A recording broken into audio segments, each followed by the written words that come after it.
پہلے تو یہ بتائیں نا کہ اس آئینی ترمیم میں ہے کیا کہ وہ بچا تو سکتی سر ہے یا آپ نکال بتائیں گے سکتی نا ہے؟ کہ کیا کیا لے کے وہ آ رہے آئینی ہیں. ترمیم ابھی سامنے آئی نہیں. پہلے والے میں 55 شکیں تھیں نکالی, جوٹ ڈاؤن کی, امٹ کی, الگ الگ مصوبے دیے. یہ کام تو آپ لوگوں نے کیا ہے نا, یا پھر آپ لوگوں نے بھی نہیں کیا, یہ مان لیں. دیکھیں بتانا تو آپ لوگوں نے ہے. ان ترامیم میں بھی پیپلز پارٹی ساتھ شامل تھی, اور بعض شکیں تو مولانا صاحب کے کندھے پہ رکھ کے پی ٹی آئی نے بھی منوائی تھی. ٹھیک ہے. اور یہ الگ بات ہے کہ جب مولانا صاحب نے انہیں کہا کہ ووٹ دیں تو یہ بھاگ گئے تھے, مولانا صاحب نے ووٹ دیا تھا, اور کافی شکیں اس میں تبدیل بھی کروائی تھی مولانا صاحب نے یہ پی ٹی آئی کے کہنے پر. جی جی. تو گزارش کرنے کا مقصد یہ ہے کہ اب آئینی کوئی ترمیم سامنے آئے گی تو پتہ چل جائے گا کہ اس میں کیا شکیں ہیں, کون سی پارٹی سے. اس سے پہلے تو تبصرے اور کیا سرائیاں جیسے ہم بیٹھ کے کر رہے ہیں. چلیں یعنی کہ نئے صوبے, انتظامی یونٹس, یہ کہہ رہے کہ آپ کہہ رہے کہ ایسا رہی ہیں, جب وقت آئے گا تو پھر دیکھیں گے. چاٹنو صاحب آپ کو کیا سمجھ آ رہی ہے؟ یہ آئینی ترمیم میں انہوں نے ریفرنس دیا, مولانا صاحب نے 26ویں ترمیم میں, آئینی ترمیم میں ووٹ دیا تھا, پر 27ویں میں نہیں دیا تھا. انہوں نے یہ کلیئر کر دیا تھا, نہ اس میں پی ٹی آئی شامل تھی, نہ ہی جے یو آئی فے شامل تھی, اور بلکہ ضرورت بھی نہیں پڑی. چلے میں ایسے سم اپ کر لیتی ہوں ٹانڈی صاحب کہ ان لوگوں کو ضرورت نہیں پڑی. جی جی. جب آپ ترمیم ایسی کرتی ہیں جو کسی پارٹی کے بالکل ہی منشور کے یا سوچ کے یا فکر کے خلاف ہو, تو وہ پارٹی اپنا موت تو قبول نہیں کرے گی. ابھی جیسے یہ وہ ابھی مجھے نہیں پتا جو آنے والی آئینی ترمیم ہے کہہ رہے یہ ہے, جب آئے گی تب دیکھیں گے. لیکن جو باتیں وہ کر رہے ہیں وہ کم سے کم سندھ میں تو نہیں مانی جا سکتی. کم سے کم وہ پیپلز پارٹی تو نہیں مانے گی کہ نئے صوبے پیپلز پارٹی نہیں مانے گی. سیدھی بات ہے. این ایف سی ایوارڈ بات کرتے ہیں, نون لیگ کے بہت سارے رہنماؤں کو بڑی تکلیف ہے. ایسی ہوئی ہے این ایف سی ایوارڈ کے پیسے سارے صوبوں کے پاس چلے گئے.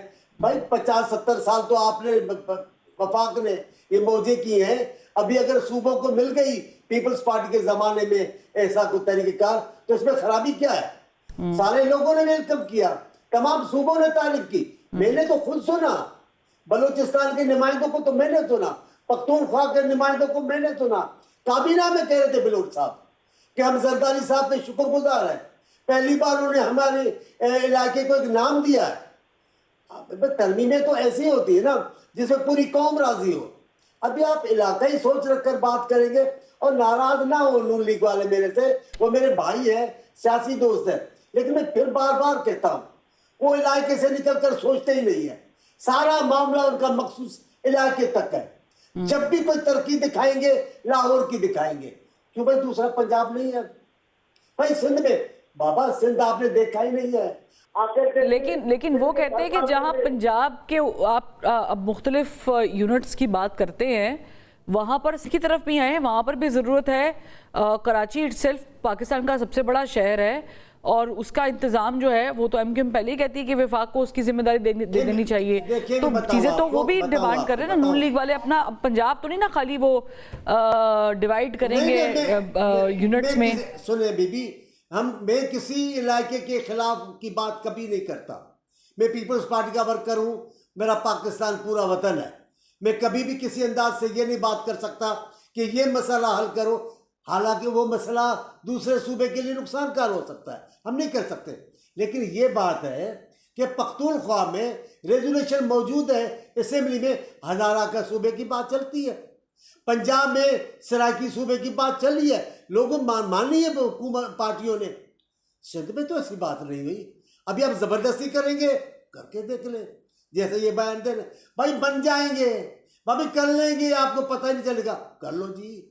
پہلے بھی آپ نے بہت سارے فیصلے کیے ہیں جن کا ہمیں پتہ نہیں چلا صوبوں کو, لیکن نتائج کیا ہوا.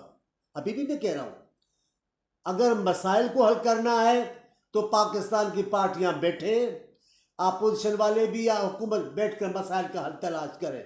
اگر آپ کے ذہن میں ہی کسی علاقے کی سیاسی بنیادوں پر تقسیم کرنی ہے تو وہ میرا خیال ہے آپ کو بہت مشکلات میں ڈالے گی. سندھ کے لوگ سندھ کی تقسیم پر کسی بھی صورت میں کسی بھی شکل میں راضی نہیں ہوں گے, یہ آپ کے بس کی بات نہیں ہے. اور اگر یہ ناگزیر ہو جائے تو پھر پیپلز پارٹی کیا کر سکتی ہے کہ پھر وہ دیکھیں ناگزیر کچھ نہیں ہوتا ہے. یہ سب لوگ اگر ساری پارٹیاں بیٹھیں گی اور اعتماد کے ساتھ خوش اسلوبی کے ساتھ پاکستان کے مسائل پہ بات کریں گے تو کون سی پارٹی ہے جو مسائل سے مسائل کو اعتراف بھی کرے گی اور مسائل کے حل سے بھاگ جائے گی. ایسا نہیں ہے. جو حل نظر آئے گا متفقہ، قابل قبول، قابل عمل، وہ تو سب مانیں گے. ہم بھی مانیں گے، کیوں نہیں مانیں گے؟ لیکن جس انداز سے آپ کر رہے ہو باتیں، ایسے تو نہیں چلے گا نا. ہم کر کے رہے بھائی، کیسے کر کے رہو گے؟ صوبے کو چھوڑ دو گے، لوگوں کو چھوڑ دیں گے. کوئی 1-2 سندھ کے آدمی ہیں کیا؟ کوئی 20-50 ہزار آدمی ہیں کیا سندھ کے لوگ؟ ٹھیک، یعنی آپ کہنا یہ چاہ رہے ہیں کہ وہ شعر ہے نا کہ تم سے پہلے جو شخص یہاں تخت نشیں تھا اس کو بھی اپنے خدا ہونے پہ اتنا ہی یقین تھا. تو میرا خیال سے یہ جو سچویشن اس وقت بن پڑی ہے، اس پہ سب کو سوچنا چاہیے کہ کہیں ایک دوسرے کی ٹانگ کھینچنے کے چکر میں یا اپنی اس کرسی بچانے کے چکر میں سبھی بہت کچھ نہ گنوا بیٹھے. لیکن میرا بہت شکریہ مولا بخش چانڈیو صاحب، آپ نے شمولیت اختیار کی. فیصل چوئی صاحب، علی گور بلوچ صاحب، تینوں کا بہت شکریہ پروگرام کا حصہ بننے کے لیے. اور سچویشن کچھ ایسی ہے، اب یہ جہاں پر ایک استعفوں کی روایت پاکستان تحریک انصاف کی ہوتی تھی، کبھی اسمبلیاں توڑنا، کبھی قومی اسمبلی سے استعفے دینا، وہاں دوسری طرف اگر اتحادیوں کی طرف سے استعفے کی بات سننے کو، اور وہ بھی پریزیڈنٹ کی طرف سے استعفے کی بات سامنے آ جائے، ایک پیغام وایا تھرڈ پارٹی، تو اس میں کچھ ہوتا ضرور ہے. لیکن بہرحال یہ سسٹم ابھی رکا ہوا ہے، یہ سسٹم ابھی کہیں جا نہیں رہا. اس سسٹم میں تھوڑے سے ٹویکس کرنا باقی ہیں. اب دیکھنا یہ ہے کہ وہ ٹویکس جو ہوں گے وہ اکتوبر میں ہوں گے، نومبر میں ہوں گے. ایک آئینی ترمیم سے چیزیں ٹھیک ہو سکتی ہیں، اس میں ہوں گے. اس سے پہلے بہت کچھ ہو جائے گا اور پھر وہ آئینی ترمیم ہوگی، یا پھر چیزیں اس سے بھی کچھ بالا ہیں یا ابھی پردے کے پیچھے ہیں. ایک بریک لیتے ہیں، پھر واپس آتے ہیں تو بات کریں گے ایران اور امریکہ کی چلتی ہوئی رساکشی کی. ویلکم بیک ناظرین. ایسا لگ رہا ہے کہ کچھ بریک تھرو ہونے جا رہا ہے. ایران اور امریکہ کی جنگ میں بہت ساری کروٹیں، بہت سارے نئے رولز گیم کے سیٹ کیے گئے ہیں، لیکن کسی بھی ایک رول پر کوئی بھی عمل درآمد کرنے کو تیار نظر نہیں آتا. جس معاہدے کی پاسداری نہیں کی گئی تھی، اب شاید لگتا ہے کہ اس معاہدے کو ہی کنٹینیو کیا جائے گا. لیکن کیسے اور کیا دونوں پارٹیز ایک بار پھر آپس میں بیٹھیں گی یا نہیں بیٹھیں گی؟ کیونکہ ایران کا بڑا سخت سٹانس ہے، جہاں پر اس کا یہ ماننا ہے کہ خطے میں جتنے بھی امریکہ کے اڈے ہیں مشرق وسطیٰ میں وہ ختم ہونے چاہیے. اور امریکہ کو بھی شاید یہ لگ رہا ہے کہ اسے کہیں نہ کہیں بہت بھاری نقصان ہو گیا ہے. وہیں پر پاکستان بھی یہ کوشش کر رہا ہے کہ دونوں فریقین کے درمیان جو یہ آگ لگی ہوئی ہے یہ کسی طرح ختم ہو جائے. ہمارے ساتھ گفتگو کرنے کے لیے پروگرام میں ہم نے شامل کیا ہے، دعوت دی ہے سردار مسعود خان صاحب کو، سابق سفیر ہے، سابق صدر آزاد کشمیر. سردار صاحب بہت شکریہ وقت نکالنے کے لیے. امریکہ ظاہر ہے کہ ایران کو معاشی طور پر کمزور کر رہا ہے، لیکن خود بھی کمزوریاں اس کی کافی ابھر کے سامنے آ رہی ہیں. اس وقت فیلڈ مارشل سعید آصف منیر تہران پہنچے ہیں، وہاں پر موجود ہیں. محسن نقوی صاحب اس سے پہلے بھی ٹور کر چکے ہیں. کہا یہ جا رہا ہے کہ بہت ہی اہم یا اہمیت کا حامل ہے فیلڈ مارشل کا یہ دورہ، کیونکہ اس سے پہلے محسن نقوی صاحب پیغام رسانی کیے جا رہے تھے. اس بار کیا آپ کو لگتا ہے کوئی بریک تھرو ہو رہا ہے؟ امید تو یہ رکھنی چاہیے کہ بریک تھرو ہو رہا ہے. اصل میں یہ ہے کہ جنگ تو ختم ہوئی، یعنی اس میں ایک عارضی سا وقفہ آیا ہوا ہے، لیکن جنگ کے بادل منڈلا رہے ہیں. اور دوسرے یہ ہے کہ دونوں طرف اسکلیشن ہو رہی ہے. اس مرتبہ جو ہے یعنی جو ایران کی طرف سے وہ آبنۂ ہرمز میں اس کے حوالے سے اسکلیشن ہے، اور امریکہ کے حوالے سے انہوں نے آج یہ اعلان کیا کہ وہ نئے اکنامک وارفیئر کا آغاز کر رہے ہیں، جس میں وہ نئی پابندیاں، معاشی پابندیاں لگانا چاہتے ہیں. پہلے انہوں نے بہت سی پابندیاں لگائی ہوئی ہیں، جو ان کا بحری محاصرہ ہے، یا اس کے بعد جو ہے جو انہوں نے ایک رعایت دی تھی مفاہمتی یادداشت میں ایران کو کہ وہ بین الاقوامی منڈیوں میں تیل بیچ سکتا ہے، وہ واپس لے لی ہے.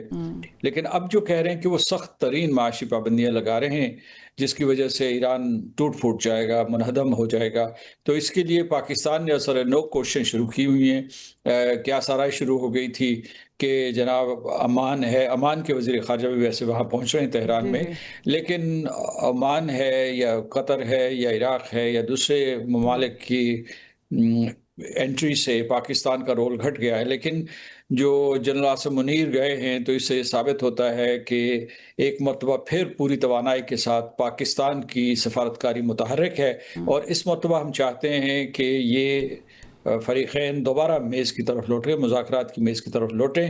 اور میرا خیال ہے کہ جیسے آپ نے خود ہی کہا تھا اپنے انٹروڈکشن میں کہ نقطۂ آغاز وہی یادداشت ہونی چاہیے جو دن کے اوپر دونوں ممالک کے درمیان نہ صرف اتفاق رائے ہوا تھا بلکہ انہوں نے دستخط بھی کیے تھے.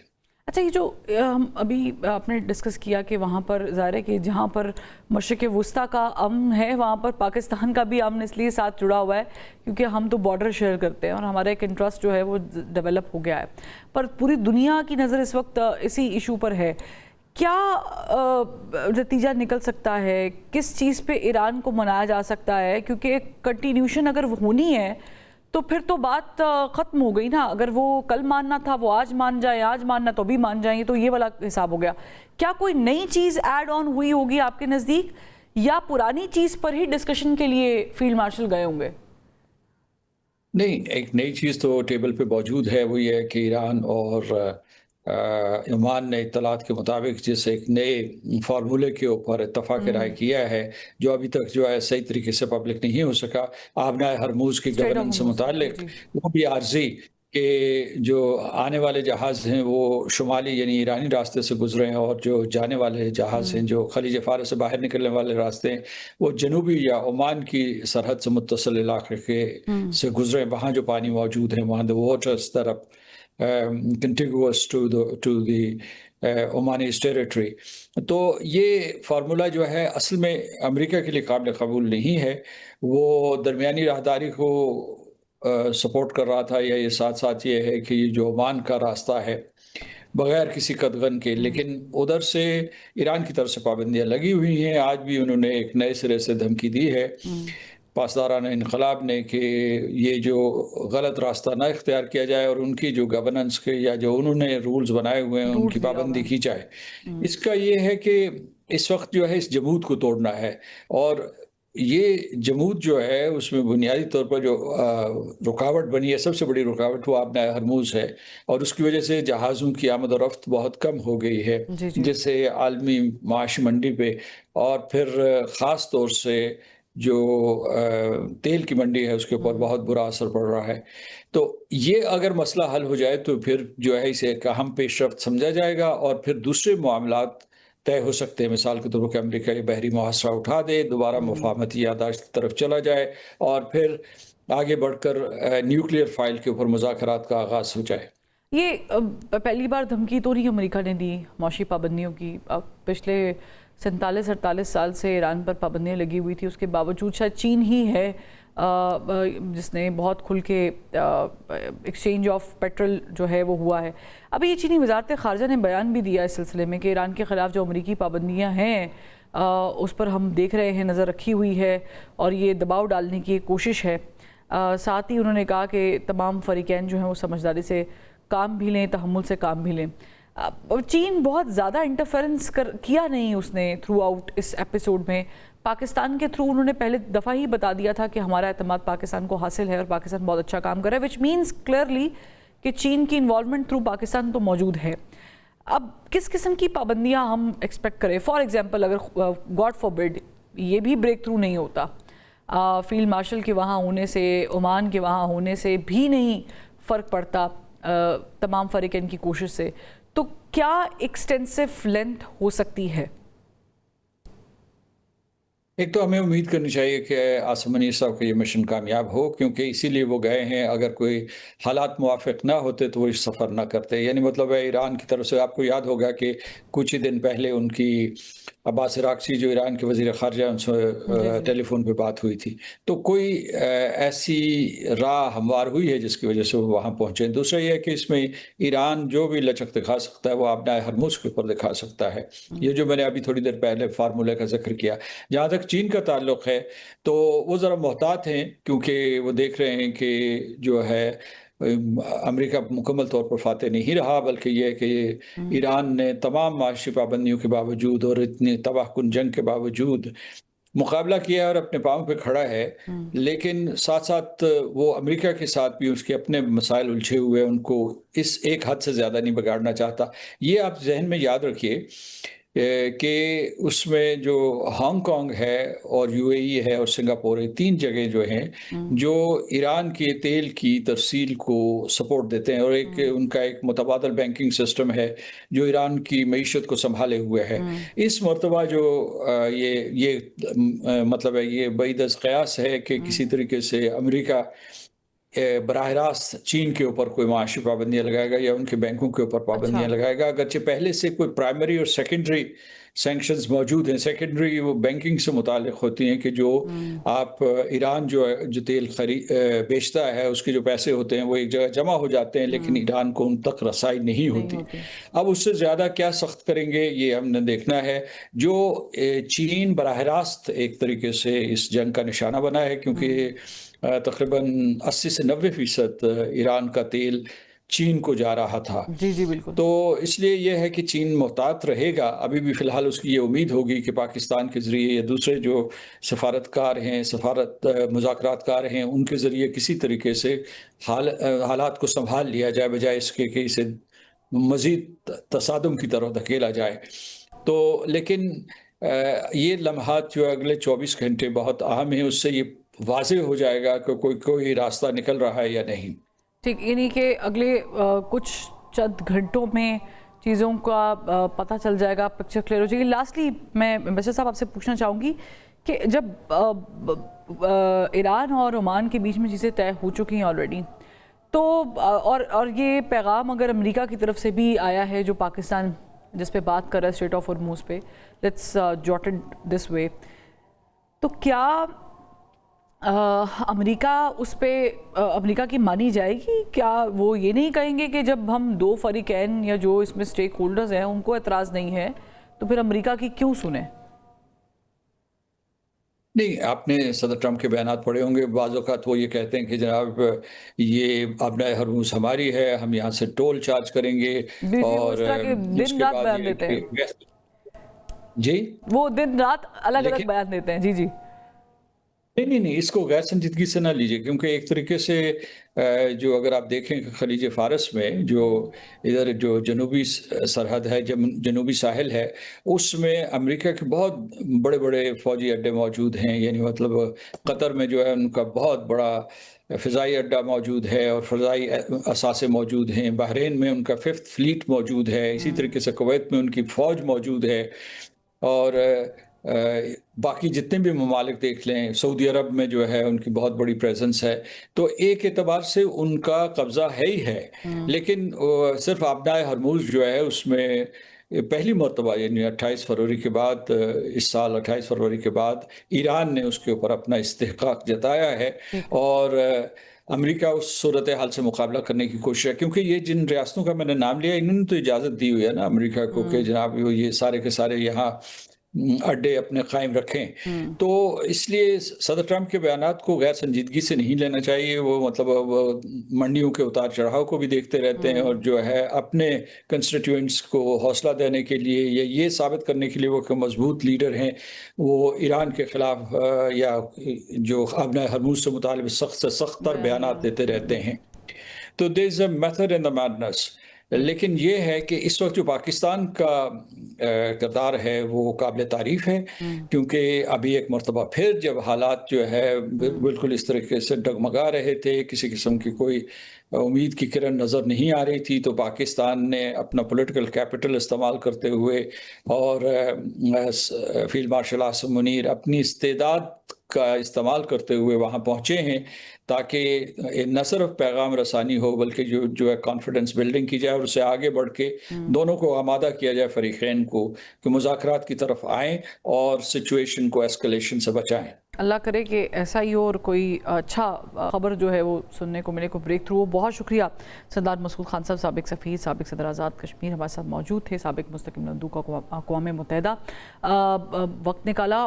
ناظرین، پروگرام کا وقت ختم ہو گیا ہے، کل ملاقات کرتے ہیں، تب تک کے لیے اللہ حافظ۔